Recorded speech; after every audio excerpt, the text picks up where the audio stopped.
At 6:14 p.m. on a quiet Sunday Globex session, silver stopped trading like a sleepy commodity and started repricing like the world had suddenly realized something was off. By the time the next trading day was in full swing, front-month silver futures had ripped to fresh records above $115 an ounce, after a single-day jump of roughly 14% that hadn't been seen in decades. Let that sink in. A double-digit move in one day, in a metal that sits at the intersection of industry, money, and global trade. And it wasn't just a one-day headline. Over the span of about a month, silver was up around 40%. The kind of acceleration that forces every serious participant to ask the same question. Is this a temporary frenzy, or the beginning of a new price regime? Because silver is not just a precious metal. It's a functional input, a critical material that moves through supply chains, factories, and power systems. It's used in electronics. It's used in solar panels. It's used in industrial applications where conductivity and reliability matter. When that kind of metal starts acting like a high beta momentum asset, something deeper is usually happening underneath the surface. There are two ways to watch a move like this. One way is to stare at the chart and feel the adrenaline. The other way is to understand the plumbing. What sets the price, what drives stress, what creates violent moves, and what can break the trend just as fast. Start with a basic truth that most people don't fully internalize. The price flashing on a screen is not the price of all silver everywhere. It is the marginal clearing price of highly liquid contracts, often futures, traded in a leveraged environment where liquidity conditions can change quickly. In calm periods, arbitrage keeps futures and spot tightly linked. In stress periods, that linkage can stretch, and when it stretches, the market can give ease. Silver trades through multiple layers. There's the spot market, immediate delivery pricing. There are forward agreements, pricing for delivery later, and there are futures contracts, standardized instruments, especially on COMEX, that become tells for global price discovery because of their liquidity and constant trading. The COMEX silver contract is 5,000 ounces per contract, big enough to matter, standardized enough to trade efficiently, and liquid enough to attract everyone from hedgers to high-frequency algorithms. Most futures positions never result in physical delivery. They're rolled, hedged, offset, or cash managed. But the futures market still heavily influences the headline price, which influences sentiment, which influences flows, which can feed back into futures again. That loop can be calm and orderly until it isn't. When silver starts moving fast, it creates pressure on both sides of the book. Short positions feel immediate pain. Some shorts are miners or refiners hedging production. Some shorts are funds betting on mean reversion. Some shorts are liquidity providers. It doesn't matter why the short exists. When price rises violently, risk managers tighten, margins get watched, and covering begins. At the same time, momentum systems wake up. Trend signals flash. Breakouts trigger. Options activity ramps. And in fast rallies, dealers who sold calls may hedge by buying futures. That buying pushes price higher, which can create more call buying, which can create more hedging. A feedback loop forms. That's the paper side fuel. But silver has another accelerant that makes it uniquely explosive: physical tightness. In a truly well-buffered market, paper positioning can move price in the short term, but physical supply quickly responds. Metal moves to where it's needed. Lease rates stay tame. Regional spreads compress. The system absorbs shocks. In a tight market, the system doesn't absorb shocks. It amplifies them. One of the clearest warning signs is regional dislocation. When the same metal trades at meaningfully different prices across major hubs. During the recent surge, prices in Shanghai were reported to be trading at a premium of shown on-screen double digits over London benchmarks, more than $14 at certain points. That's not a normal, tiny arbitrage spread. That's the kind of premium that screams, demand is urgent, supply is constrained, and equalization is not instantaneous. Another stress signal is the short-term cost to borrow silver, lease rates. When lease rates rise, it can suggest scarcity in lendable metal, rising demand for short-term supply, or reduced willingness to lend. A reported lease rate around 3% may not sound dramatic in everyday finance terms, but in the context of metals borrowing, that's a meaningful signal that something is tightening. Now zoom out, because a one-week squeeze story is never the full story unless the fundamentals are empty. Silver's fundamentals haven't been empty. The World Silver Survey 2025 highlighted record industrial demand, around 680.5 million ounces in 2024, and a market deficit around 148.9 million ounces that year, not 1 year of deficit, multiple years. The combined deficit from 2021 through 2024 was cited around 678 million ounces, roughly the equivalent of around 10 months of 2024 mine supply. Think about that for a moment. Multi-year deficits don't automatically mean prices go vertical on schedule. Markets can stay irrationally cheap for long stretches, but deficits do something crucial. They reduce buffers, they drain inventories, they increase sensitivity, they turn the market into dry brush waiting for a spark. And then the spark arrived in the form of macro stress. Late January 2026 wasn't a calm macro backdrop. It was a mix of geopolitical tension, tariff risks, fiscal uncertainty, and currency volatility, the kind of environment that pushes capital into hard assets. Gold surged to fresh records above $5,000 an ounce, and when gold sends that kind of signal, silver often behaves like a levered echo. That's why silver can look almost tame for months, then suddenly behave like a runaway train. Silver is smaller than gold in market depth, it's thinner in liquidity, it has a strong industrial component that creates non-negotiable demand in certain channels. It has a speculative following that accelerates moves once attention ignites. It's a hybrid metal, part monetary psychology, part industrial reality. So the right question isn't, why did silver go up? The right question is, what kind of move is this? Is this a heat-driven blow-off that will mean revert brutally, or is this an overdue repricing where the market is discovering a new clearing price because the old one was unsustainably low relative to physical reality? Both possibilities can be true at once, because structurally tight markets can still experience bubble behavior on top of the structure. This is where analysis has to be disciplined. Plumbing, fundamentals, technicals, then risks, then conclusions, with humility. Start with plumbing again, because this is where many people get blindsided. Futures markets have rules. Exchanges can raise margin requirements when volatility spikes.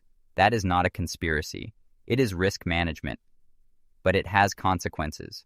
Higher margins force leveraged participants to post more collateral or reduce exposure. That can cool rallies fast, not because the story changed, but because the cost of staying in the story changed. In other words, the same market can feel unstoppable on Monday and feel like it hit a wall on Wednesday, simply because participation conditions tightened.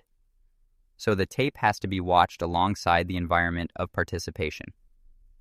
Now, fundamentals, because this is the backbone of the longer-term thesis. Industrial demand has been a headline driver, and one of the biggest industrial narratives is photovoltaics. The World Silver Survey summary pointed to China adding a record 278 gigawatts of solar capacity in 2024. Silver is used in solar PV for conductive applications. Even with ongoing thrifting, using less silver per unit over time, total installation growth can keep demand robust simply because scale is so large. Silver also matters in electronics and electrification more. Broadly, power systems, components, connectors, and high-reliability use cases where alternatives can be less efficient or less durable. That industrial layer creates persistent baseline demand. But there's a crucial caveat. High prices can change behavior. At triple-digit silver, manufacturers will look harder at substitution, redesign, and delayed purchasing. Some demand is essential and cannot be cut quickly. Some demand is flexible, and in a vertical price spike, buyers can pause simply to avoid being the one who paid the top tick. So industrial demand is a tailwind, but it isn't invincible. Now technicals, the layer that determines how the fight plays out in the short run. Technical analysis isn't magic, it's crowd psychology quantified. It matters because so many market participants, especially in futures, watch similar levels and signals. Round numbers matter. When silver pushes through $100, it triggers a psychological regime shift.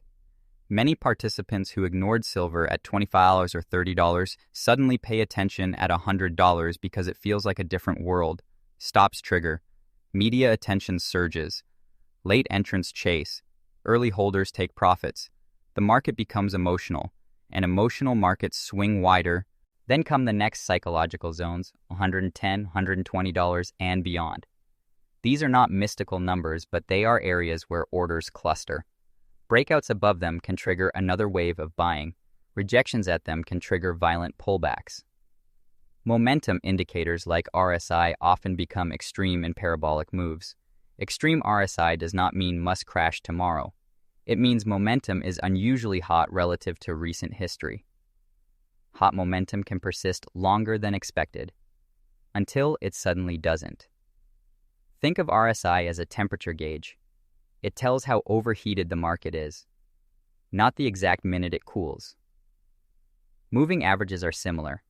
In a vertical move, price stretches far above the 50-day and 200-day moving averages. That stretch signals strong trend and increased mean reversion risk. The market can cool through time, a sideways consolidation, or cool through price, a sharp drop. Both are possible, only one feels pleasant. Now the next step is the part that separates spectators from serious analysts, the bearish case. Not as a token disclaimer, as a real counter-argument that deserves respect. First, bearish point, speed. A 14% day and a 40% month is not normal behavior. It increases the probability of a sharp pullback, even if the long-term trend remains intact. Parabolic charts are fragile. They don't need a huge reason to break. They only need exhaustion. Second bearish point, demand elasticity. High prices can reduce marginal demand. Industrial users can delay. Some projects can redesign. Substitution can accelerate. Thrifting can intensify. The world doesn't stop needing silver, but it can change how and when it buys. Third bearish point, liquidity. Around major calendar periods and holidays, liquidity can thin. Thin liquidity can exaggerate moves in both directions. A rally can become a spike, and a pullback can become an air pocket. In thin conditions, a cluster of stop orders can cascade and create a drop that feels like the floor vanished. Fourth bearish point, exchange and regulatory risk. Margin changes can force liquidation. Volatility controls can change behavior. Restrictions can cause dislocations. None of this has to imply manipulation to be real risk. The reality is simple. Participation rules can change during stress. Fifth bearish point, macro reversal. If macro fear cools, if risk appetite returns, if the dollar strengthens sharply, if geopolitical tension de-escalates, the hedge bid can fade. Metals can cool. Silver, because it is higher beta, can cool faster. Now, the bullish reinforcement. Not hype, not promises, just the reasons the upside thesis remains plausible, even with real risks. The multi-year deficit structure does not disappear because the chart went vertical. Record industrial demand does not vanish overnight. Tightness signals do not resolve instantly. Supply response in mining is slow. New projects take years. Even recycling flows, while responsive, do not instantly flood the market at the scale needed to erase multi-year deficits quickly. If the market is truly tight, a rally can expose that tightness by forcing participants to confront sourcing reality. If the rally forces industrial players to secure supply earlier or forces participants to compete for deliverable metal in certain channels, the bullish forces can persist longer than conventional skepticism expects. Regional premiums matter here. If one region persistently pays significantly more than another, that can create sustained pull. Metal moves toward higher prices, and the market keeps trying to equalize the dislocation. That tug can keep underlying pressure in place. And silver's dual identity matters. In a macro regime where currency confidence wobbles and hard assets gain attention, silver can behave like a levered version of gold, with bigger swings and sharper emotions. Now, what matters most is not choosing a side in a comment war. What matters is watching the right data so the market can be understood rather than guessed. 3 truth meters help keep analysis grounded. First, participation conditions. Watch margin requirements and contract conditions during volatility. If margins rise sharply, it can cool the move quickly by forcing leveraged participants to reduce exposure. If margins remain stable, it can allow momentum to persist longer. Second, positioning. Watch the commitment of traders' data over the coming weeks to see whether positioning is becoming extremely crowded. Crowded positioning can fuel further gains for a time, and then become fuel for a reversal when the trade gets too one-sided. Positioning isn't destiny, but it's valuable context. Third, physical signals. Watch regional premiums, leasing conditions, and signs of delivery tightness. These are imperfect indicators, but they are windows into whether the physical side is stressed or whether the move is mostly paper-driven. Now pause and look at the bigger picture. This is not just a chart going up. This is the silver market testing its own capacity to deliver stable pricing under stress. When a thin market with multi-year deficits meets a sudden surge in macro hedging and regional demand, price discovery can get violent. It doesn't politely climb a staircase. It takes the elevator, and sometimes the elevator cable snaps in the opposite direction. So, what does a disciplined mindset look like in this environment? It looks like separating short-term excitement from long-term structure. It looks like acknowledging that a pullback can happen at any time, and that a pullback does not automatically negate the structural thesis. It looks like understanding that momentum can persist longer than expected, and that chasing late in a parabolic move can be emotionally expensive. It looks like verifying data independently, not relying on a single headline or a single influencer narrative. And it looks like respecting volatility. Because silver is famous for one thing, it humbles certainty. Now for practical implications, without hype, and without pretending there's one correct way to engage. For physical holders, the main issue in a spike isn't only spot price, it's premiums and availability. Physical markets can behave differently than screens. The effective buy and sell prices can diverge. Liquidity in the physical market can tighten. It becomes more important to compare quotes, understand spreads, and avoid impulsive decisions driven by the headline print. For traders, the environment demands risk management above all else. Volatility can be opportunity, and it can be a margin call machine. In high volatility conditions, survival comes from position sizing, careful use of leverage, and respect for gaps. A correct direction call is not enough if the trade structure can't survive the path to being right. For long-term observers, the most important question is whether the market cools through time or through price. A healthy consolidation that holds above major psychological levels can signal a new regime. A violent snapback can signal that the move got ahead of itself. Either way, the structural fundamentals remain the baseline context, and the market's behavior around stress signals will reveal a lot. For anyone new to silver, the most valuable lesson is this: the market will still be here tomorrow. Parabolic moments create urgency, but urgency is not intelligence. The best learning comes from watching what happens after the spike. Does the market consolidate, retrace, or crash? How do premiums behave? How do spreads behave? How do participants react? Those answers build real market understanding. Now, a clean set of takeaways to carry forward. First, silver's move wasn't random. It reflects a convergence of derivatives dynamics, macro stress, and a market with thinner buffers than many assume. Second, regional dislocations and short-term metal costs can offer clues about physical tightness. When premiums and leasing conditions move meaningfully, it suggests the story may not be purely speculative. Third, parabolic moves are fragile. Risk is real, Pullbacks can be brutal. Exchange conditions can shift. Industrial behavior can change.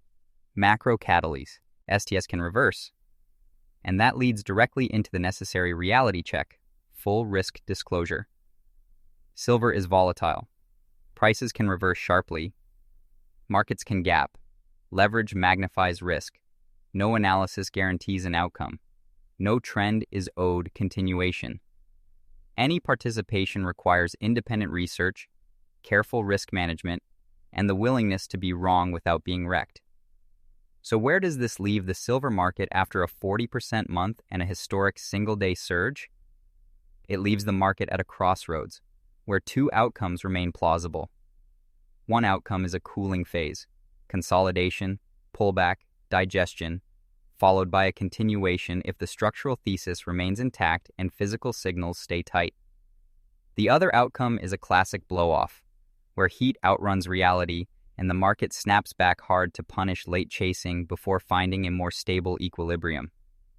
The correct approach isn't to pretend certainty. The correct approach is to watch the truth meters, respect volatility, and keep the analysis anchored to how markets actually function. Because the most important insight of all is this. When silver moves like this, it isn't whispering.